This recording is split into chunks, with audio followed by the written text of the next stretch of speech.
तो बच्चों आपने WACC निकालना सीख लिया। अब सर WACC फाइंड करने के बाद अभी एक चीज़ पेंडिंग है। क्या पेंडिंग है? ये बुक वैल्यू के अकॉर्डिंग था, मार्क के वैल्यू के अकॉर्डिंग करोगे तो आप शायद कर सकते हो, कर लोगे ना।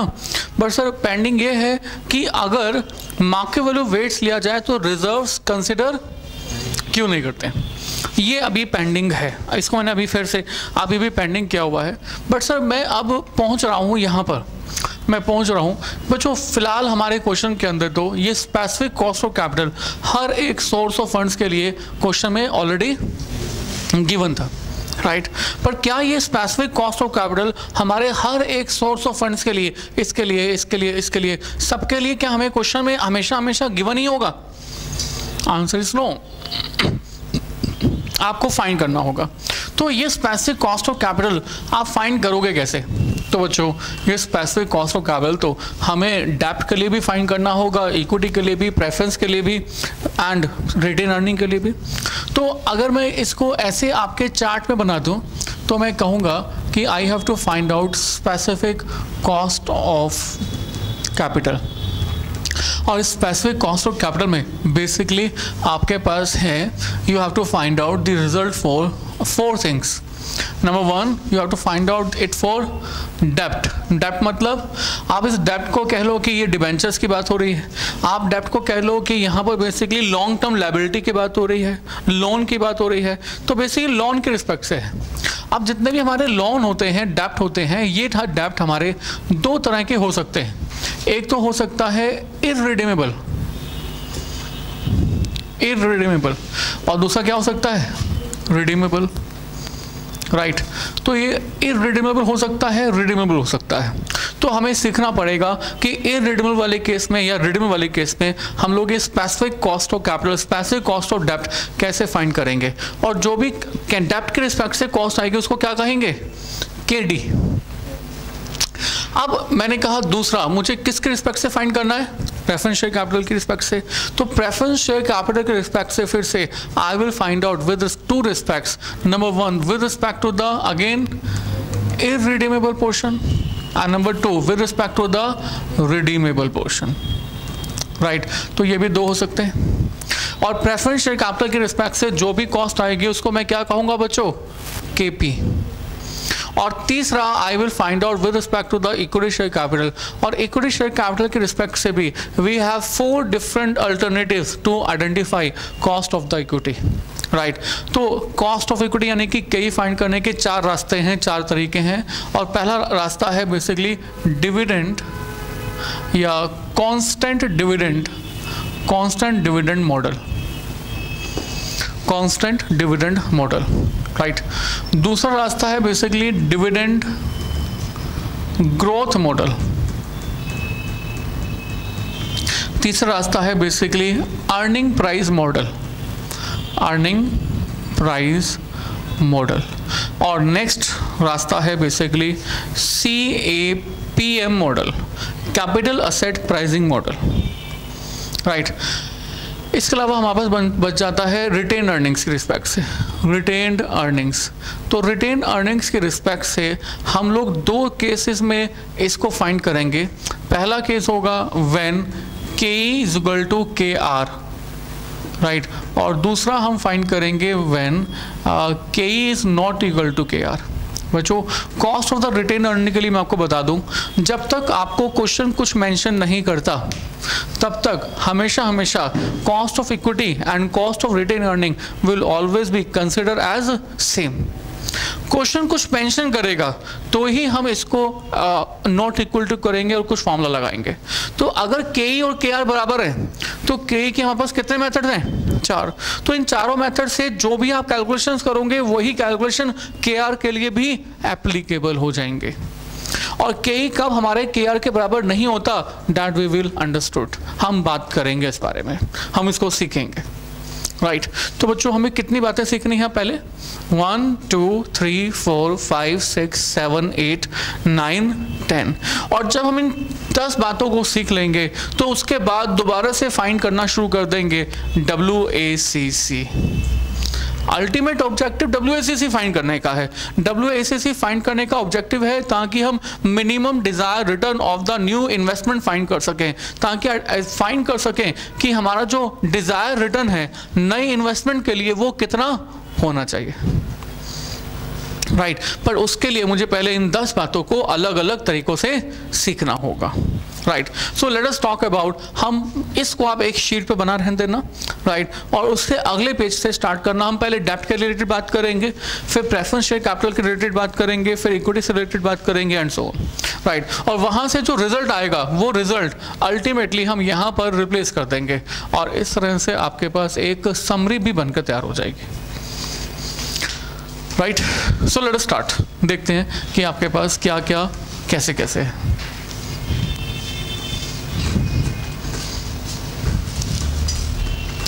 तो बच्चों सबसे पहले हम लोगों ने कहा we will start with the डेब्ट, और डेब्ट में भी हम सबसे पहले बात कर रहे हैं इररिडीमेबल डेब्ट के बारे में। इररिडीमेबल डेब्ट, अब से ये इररिडीमेबल डेब्ट क्या होता है? इररिडीमेबल मतलब, हाँ जी इररिडीमेबल मतलब नॉट टू रिडीम, और you can say not to repay, पैसा वापस नहीं मिलेगा। आज आपने डेब्ट रेस किए, आपने फंड्स रेस किए, बट इसके बदले में आप इनका पैसा वापस पे नहीं कर रहे, राइट। आपने फंड्स इशू किए बट इसके बदले में आप डिबेंचर्स की रिडम्पशन नहीं कर रहे। हालांकि मार्केट में ऐसे डिबेंचर्स एग्जिस्ट करते नहीं हैं। डिबेंचर्स अगर आप इशू करते हो, किसी से लोन लेते हो, तो इसके साथ साथ रिपेमेंट की टर्म भी पहले से ही डिसाइड हो जाती है। But sir theoretically this is we have that अगर हमारे डिबेंचर्स इररिडीमेबल हो तो क्या होगा, that is we have to talk about, right. अब सर ये टर्म सिखाने के लिए मुझे सबसे पहले आपको एक छोटे से basic time value of money के कॉन्सेप्ट में लेके जाना होगा। हालांकि टाइम वैल्यू मनी आपने पहले पढ़ा होगा, मतलब पहले की क्लासेस में जरूर आपने देखा होगा time value of money, right. तो टाइम वैल्यू ऑफ मनी का जो वहां पर कॉन्सेप्ट सिखाया गया है वही यहाँ पर एप्लीकेबल है। थोड़ा सा मैं आपको रिमाइंड करवा रहा हूँ, राइट। मैं आपको रिमाइंड करा रहा हूँ, वेरी सिंपल टू से। बच्चों मैं आपसे पूछूं, मैंने आपको कुछ नहीं सिखाया। मैंने कहा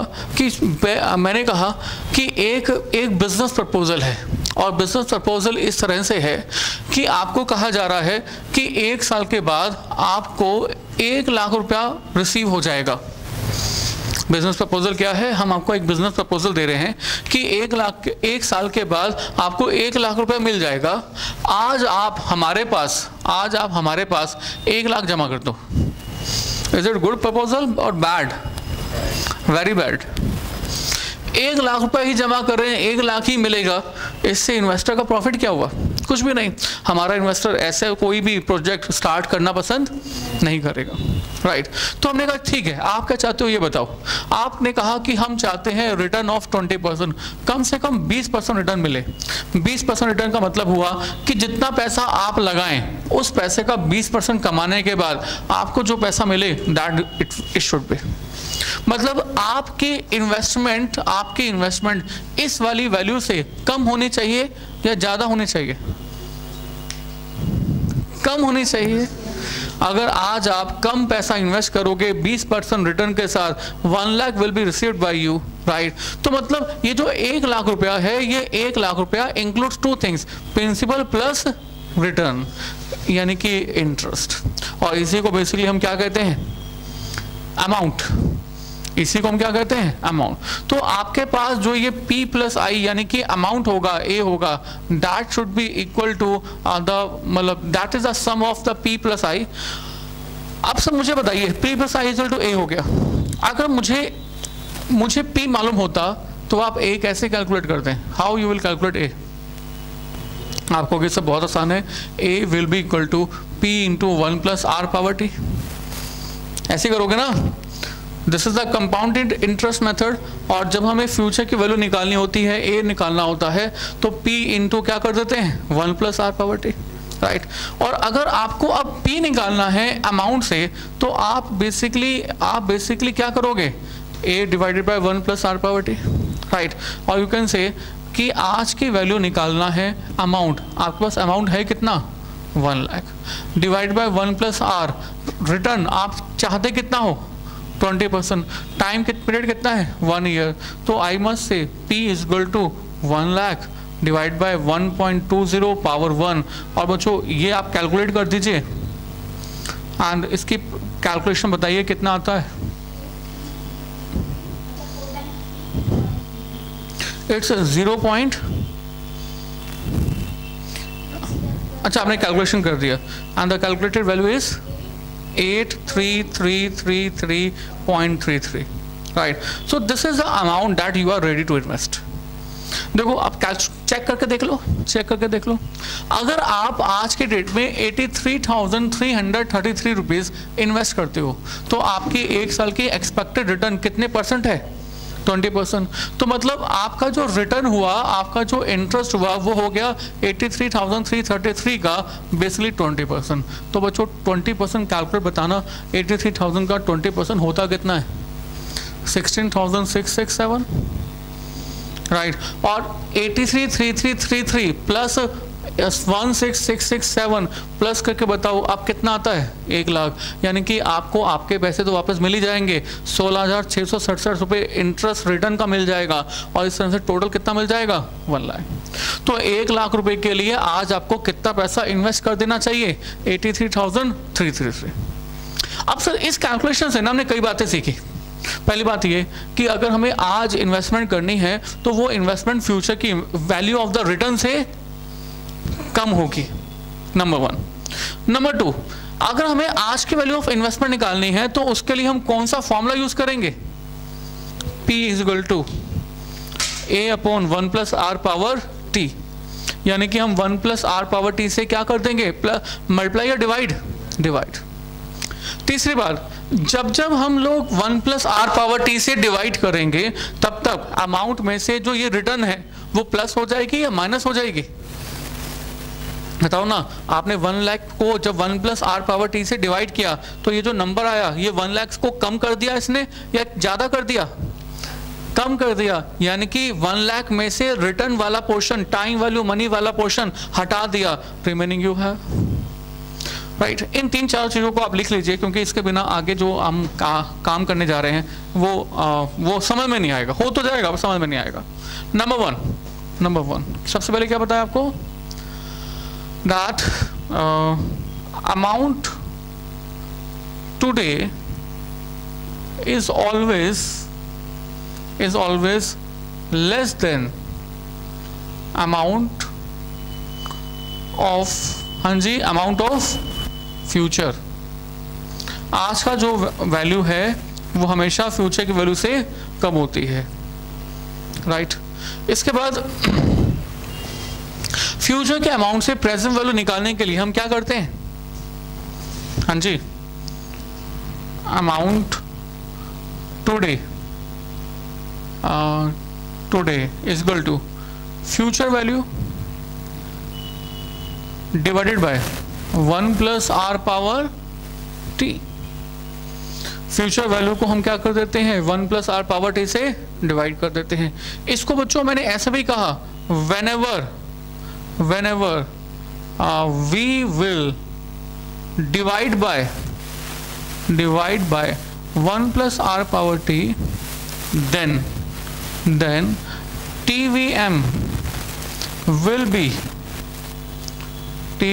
be क्या बच्चों डिडक्टेड। जब आप 1 प्लस आर पावर टी से डिवाइड करोगे तो टाइम वैल्यू ऑफ मनी, आपका जो एक्सपेक्टेड रिटर्न है, आपने जो यहाँ पर आर लिखा हुआ है, ये अपने आप से फ्यूचर की वैल्यू में से माइनस हो जाएगा,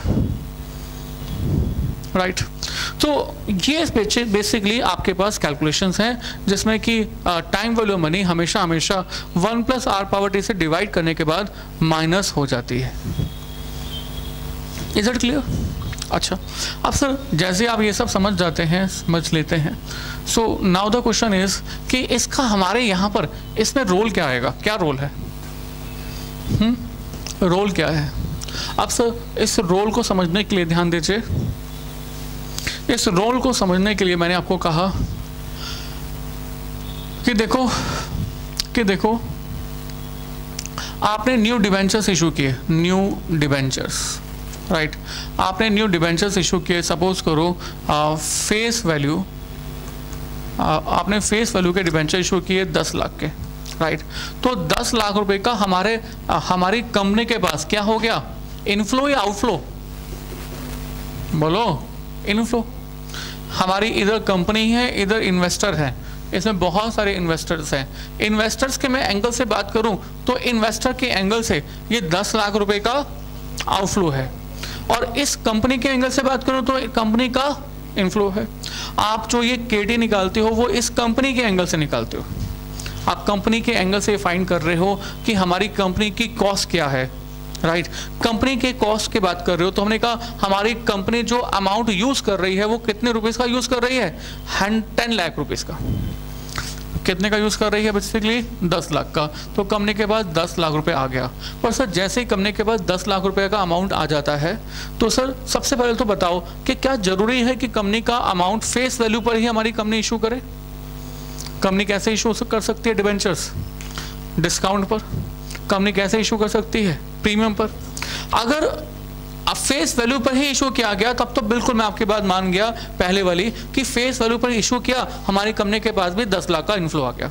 बट अगर इसके अगेंस्ट में मैं आपको ये कहूं कि कंपनी ने जो डिबेंचर इशू किए हैं वो डिस्काउंट पे किए हैं, and the discount rate is assume to be 5%। Discount कितना है बच्चे, 5%। डिस्काउंट 5%, तो 5% ऑफ 10 लाख, तो 10 लाख का 5% कितना हुआ, 50,000। तो हमारी कंपनी के पास जो नेट प्रोसीड्स, अपने पास जो फंड्स आएंगे वो कितने आएंगे। तो अब हमारा जो इनफ्लो हो जाएगा वो 10 लाख नहीं होगा, वो कितना होगा, 9.5 लाख, राइट। तो कंपनी का इनफ्लो हो गया बेसिकली 9.5 लाख, और इन इन्वेस्टर्स का जो आउटफ्लो हो गया वो कितना हो गया, 9.5 लाख। अब 9.5 लाख कंपनी के इनफ्लो होने के बाद हमारी कंपनी इसके अगेंस्ट में हर साल क्या पे करेगी, बोलो, इंटरेस्ट पे करेगी। और जो ये रेट ऑफ इंटरेस्ट है, ये रेट ऑफ इंटरेस्ट पहले से फिक्स होगा। मैंने कहा रेट ऑफ इंटरेस्ट पहले से 12% फिक्स है, राइट। अब सर आपके मन में एक सवाल आ सकता है कि सर जब ये 12% फिक्स है तो फिर आप ये कॉस्ट ऑफ कैपिटल दोबारा से कैलकुलेट कर क्यों रहे हो। 12% तो 12% है, तो 12% मतलब rate of cost of capital is 12%। पर सर ये 12% जो फिक्स्ड है ऑलरेडी, जो हमें पहले से डिसाइडेड है, that is always with respect to the face value. ये जो 12% है ये हमेशा किस रिस्पेक्ट से, this is always with respect to the face value. जबकि हम लोग जब भी कॉस्ट ऑफ कैपिटल निकालते हैं वो with respect to the face value compute नहीं करते, हम किसके रिस्पेक्ट से करते हैं, with respect to the funds raised. आप किस रिस्पेक्ट से करते हो, with respect to the funds raised. आपने जितना पैसा यूज किया है, और हमारी कंपनी ने 10 लाख रुपए की फेस वैल्यू के बराबर तो फंड्स यूज ही नहीं किया, कितना यूज किया है। तो इस रीजन से मैं इस 12% को अपनी कॉस्ट ऑफ कैपिटल नहीं कह रहा। समझ में आया। कंपनी के एंगल से बात करूं तो 12% कॉस्ट ऑफ कैपिटल है ही नहीं, क्योंकि 12% हमेशा पे करना है 10 लाख के रिस्पेक्ट से, जबकि कंपनी का यूसेज ऑफ फंड्स कितना है, 9.5 लाख। आई कांट से कि ये 10-12% जो है ये मेरी कॉस्ट ऑफ कैपिटल होगी, नो। समझ आया पहली बात। अच्छा, क्या जरूरी है डिस्काउंट पर ही हमारी कंपनी इशू करे, प्रीमियम पे भी हो सकता है। तो अगर प्रीमियम पे भी हो सकता है तो मान लो 20% प्रीमियम, तो 10 लाख की फेस वैल्यू और 20% प्रीमियम, तो हमारी कंपनी को जो पैसा मिलेगा, इनफ्लो जो होगा वो कितने का हो जाएगा, 12 लाख का। 12 लाख का कंपनी का इनफ्लो हो जाएगा, तो अब हमारी कंपनी हर साल जो इंटरेस्ट पे करेगी वो इस 12 लाख की रिस्पेक्ट से पे करेगी। बट सर जो रेट इंटरेस्ट फिक्स है वो फिर से फिक्स किस रेट्स की रिस्पेक्ट से है, फिर से हम इस 12% को अपना कॉस्ट ऑफ कैपिटल कंसिडर नहीं कर सकते। इसके अलावा और सुनो बच्चों, अगर ये 12% का रेट ऑफ इंटरेस्ट 10 लाख के रिस्पेक्ट से फिक्स है तो नो डाउट 12% ऑफ 10 लाख हमारी कंपनी को हर साल 1.2 लाख रुपीस का इंटरेस्ट पे करना पड़ेगा, चाहे उसने डिस्काउंट पे इशू किया हो, चाहे उसने प्रीमियम पे इशू किया हो। बट जब हमारी कंपनी 1,20,000 रुपए का इंटरेस्ट हर साल पे करेगी तो इस 1,20,000 रुपए के ऊपर कुछ ना कुछ अमाउंट ऑफ टैक्स भी कंसीडर करेगी। सो देखो होता क्या, होता ये है कि जब आप 1,20,000 का खर्चा करते हो तो आपका 1,20,000 का खर्चा हुआ, जैसे ही 1,20,000 का खर्चा हुआ तो ये प्रॉफिट एंड लॉस अकाउंट के डेबिट में आ जाता है, तो आपका खर्चा 1,20,000 का बढ़ गया, और जैसे ही 1,20,000 का खर्चा बढ़ गया तो आपका प्रॉफिट 1,20,000 पे कम हो गया, तो अब आपको 1,20,000 पे रिड्यूस अमाउंट ऑफ प्रॉफिट पर टैक्स पे करना पड़ेगा। 1,20,000 रुपए की रिस्पेक्ट से आपकी टैक्स लायबिलिटी कम हो गई। I repeat, if you spend any rupees, any 1 rupees, तो 1 रुपए का खर्चा करते ही आपका प्रॉफिट 1 रुपया कम हो जाता है। इस 1 रुपए पर अब हमें टैक्स पे नहीं करना पड़ता। अब अगर हमारी कंपनी 1,20,000 रुपए का इंटरेस्ट पे कर रही है तो कंपनी का खर्चा 1,20,000 का बढ़ जाता है, प्रॉफिट 1,20,000 का कम हो जाता है। इस 1,20,000 के ऊपर अब हमें टैक्स पे नहीं करना पड़ता। Means our tax will saved, हमारा टैक्स बच जाता है because of the interest liability, right? तो इंटरेस्ट लायबिलिटी को भी, इंटरेस्ट लायबिलिटी के साथ साथ टैक्स सेविंग्स को भी मुझे इस वाले लायबिलिटी के ऊपर कंसिडर करना चाहिए। तो फिर से मैं इस 12% को अपना कॉस्ट ऑफ कैपिटल नहीं कह सकता। कितने रीजन हो गए जिस कारण से मैं इसको अपना कॉस्ट ऑफ कैपिटल नहीं कह सकता? 3। Number 1 because of the discount, number 2 because of the premium, and number 3 because of the tax. तो 3 रीजन से मैं इस 12% को अपना कॉस्ट ऑफ कैपिटल नहीं कह सकता। Got it? अब ठीक है, अब इन सबका इफेक्ट कंसिडर कैसे करेंगे? अभी मैंने टैक्सेस की कोई बात नहीं की है, कुछ समय के बाद मैं इसमें टैक्सेस इंट्रोड्यूस कर दूंगा। Right, now come to the point. मैंने पुराना एग्जांपल कंटिन्यू किया, मैंने कहा फेस वैल्यू 10 लाख रुपए की है, इसमें से डिस्काउंट 5% का है, तो 10 लाख माइनस 50,000, 9,50,000 रुपए कंपनी के पास आ गए हैं। 9,50,000 के रिस्पेक्ट से हमारी कंपनी बेसिकली 12% पे कर रही है फेस वैल्यू के रिस्पेक्ट से। एक्चुअल में यूसेज है 9.5 लाख का, और हमारी कंपनी इंटरेस्ट पे कर रही है दिस मच। ये इंटरेस्ट जो हमारी कंपनी पे करेगी, ये इंटरेस्ट पे करेगी कब कब? फर्स्ट ईयर में, सेकेंड ईयर में, थर्ड ईयर में, फोर्थ ईयर में, फिफ्थ ईयर में, यस कब तक? Till infinity. क्योंकि अभी हम फिलहाल किस बारे में बात कर रहे हैं? irredeemable debt. And what do you mean by this irredeemable debt? Not to redeem, not to वापस पे करना ही नहीं है। तो ये कब तक पे किया जाएगा? Infinity, right? अब आप बच्चों सब कुछ भूल जाओ, सब कुछ भूल जाओ, सब कुछ भूल जाओ, मतलब सारे नाम भूल जाओ कि डिबेंचर है, ये भूल जाओ कि फेस वैल्यू है, डिस्काउंट है, प्रीमियम है, इंटरेस्ट है, सब कुछ माइंड से निकाल दो। आप एक कंपनी के नॉर्मल पॉइंट ऑफ सोचो, सारी टर्म्स अपनी जगह पर, वेरी सिंपल। कंपनी के पास पैसे आ कितने रहे हैं? 9.5 लाख। कंपनी के पास से पैसे जा कितने रहे हैं? 1.2 लाख एवरी ईयर, राइट? और बड़ा एक सिंपल सा रूल है, अगर कोई भी पर्सन किसी भी जगह पर इन्वेस्टमेंट करता है तो उस इन्वेस्टमेंट के बदले में उसको इसके बदले में क्या वापस मिलता है? एक तो खुद उसका प्रिंसिपल, एंड नंबर 2 रिटर्न। 2 ही चीजें मिलती हैं, एक तो उसका खुद प्रिंसिपल और दूसरा रिटर्न। तो यहां पर मैं कंपनी के पॉइंट ऑफ से कहूं तो कंपनी के पास 9.5 लाख रुपए जैसे ही आ गए तो ये तो हमारी कंपनी का कैश इनफ्लो हुआ। तो कंपनी इसके बदले में हमारे इन्वेस्टर को जो पे कर रही है वो पे बेसिकली कर क्या रही है? Interest, interest, interest, interest, interest, interest and nothing else. पर मैंने कहा इस इंटरेस्ट के टर्म को भूल जाओ, ये हमारी कंपनी के लिए सिर्फ कैश क्या है? आउटफ्लो। कंपनी के पास कैश इनफ्लो आया 9.5 लाख, कंपनी के पास से कैश आउटफ्लो चला गया हर साल कितना कितना? 1.2 लाख एवरी ईयर। जो पैसा कंपनी हमारे इन्वेस्टर को वापस पे कर रही है वो सिर्फ 2 रीजन से है। नंबर 1, जो हमारे इन्वेस्टर ने हमारे पास पैसा लगाया हुआ है that should B repay, and number 2 return on this investment should be repay, right? Got it? अभी छोटा सा एग्जांपल लिया था मैं, जब यहाँ पर 1 साल की बात कर रहा था तो 1 साल के लिए मैंने कहा कि बताओ कितना पैसा इन्वेस्ट करने के लिए रेडी हो अगर 1 साल के बाद आपको 1 लाख रुपया रिसीव हो जाए तो आपने कहा ये जो पैसा आपको रिसीव होगा that consist of 2 things, principal plus interest. आपने इसमें से 1 साल का रिटर्न माइनस कर दिया था, प्रिंसिपल आ गया था, राइट? सेम हेयर, हमारी कंपनी के एंगल से देखो, हमारी कंपनी 1.2 लाख हर साल पे कर रही है because of the payment of 2 things only. Number one, basic principle, the amount invested by the investor, and number two, return on the amount invested by the investor.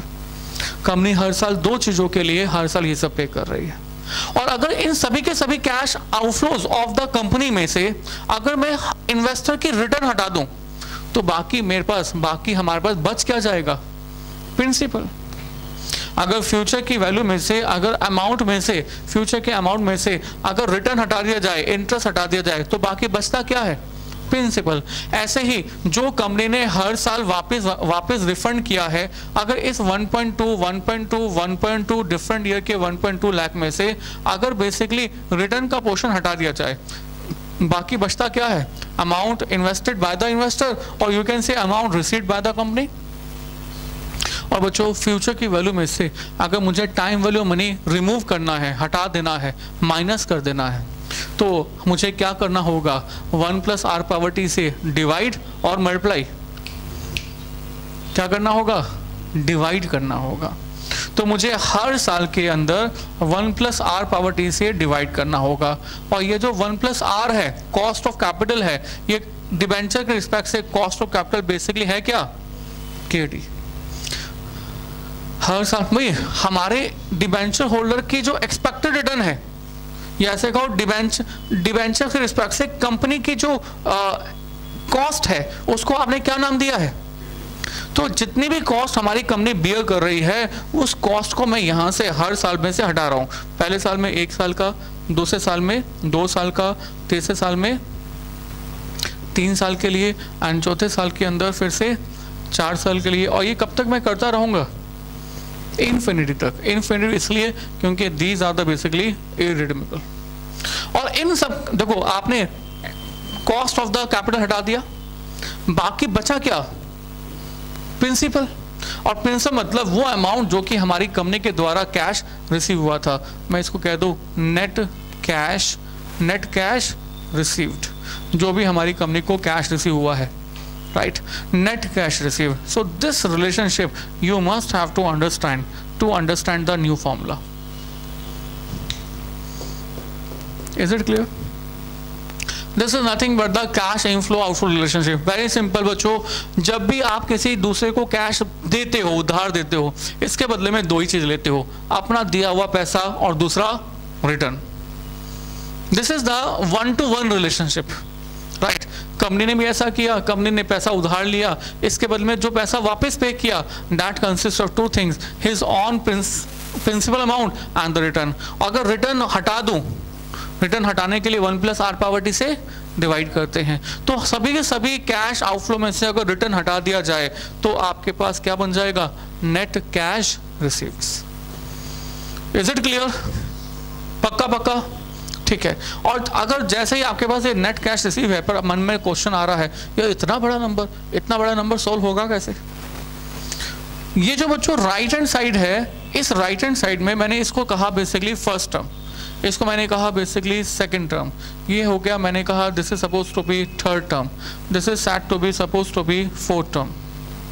ये जो राइट हैंड साइड है ना, इस right hand side को मैं GP series कह सकता हूँ।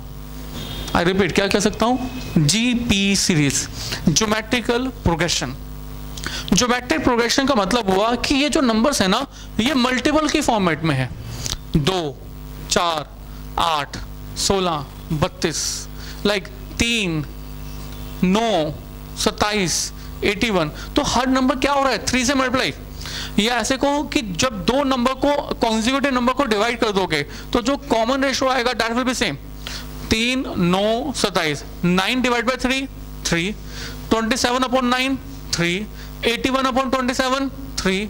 तो अगर कॉमन रेशियो हर सीरीज के अंदर सेम है तो जो सीरीज होती है वो सीरीज क्या बन जाती है? GP series.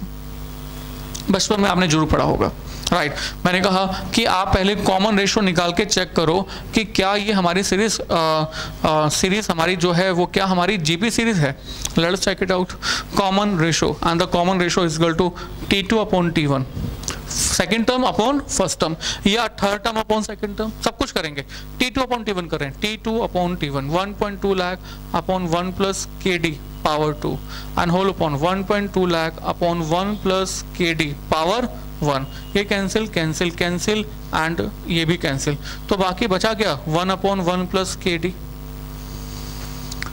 This is a common ratio between second term and first term, right? And the common ratio between third term and first term. Common ratio